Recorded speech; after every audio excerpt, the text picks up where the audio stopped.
I'm not sure what it is about this game and making ARs that are already really strong into SMGs, but I am here for it. This time it's the BP50, and this thing feels like it should have been an SMG from the get-go. I've had so much fun using it since the aftermarket parts released, and with this build I think you will too.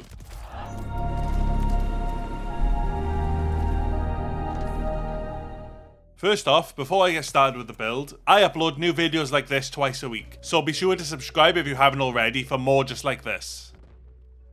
So we have to start by adding the Jack Revenger kit to make the gun what it is. This aftermarket part improves magazine ammo capacity, vertical recoil, aim down sight and movement speed, making the gun functionally an SMG. Next up, I added the VT7 Spiritfire suppressor, as although the aftermarket part improves on the recoil, I still felt like the gun was being outperformed at range, and the suppressor improves recoil control and bullet velocity and range, while of course making the gun undetectable by radar.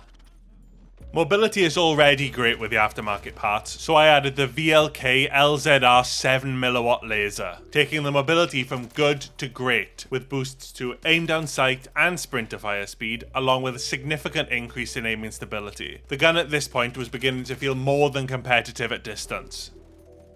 Speaking of feeling competitive at distance, I added the TRST IV grip tape for yet more improvement in the way of aiming stability along with aim down sight and sprinter fire speed, further improving the gun's capabilities in long distance engagements.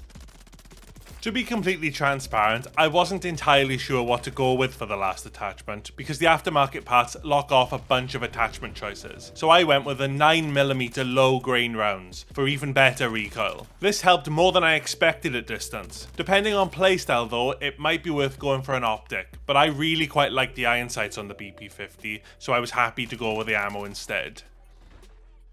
The BP50 felt really good as standard, but the Jack Revenger kit really transformed it into a viable option as an SMG. The movement is great and it hits decently hard at most distances, especially when put up against the other SMG options. But if you disagree with any of the attachments I've gone for on the BP50, then let me know what you think in the comments. But if you found this build to be helpful, then remember to leave a like on the video and be sure to subscribe for more builds just like this.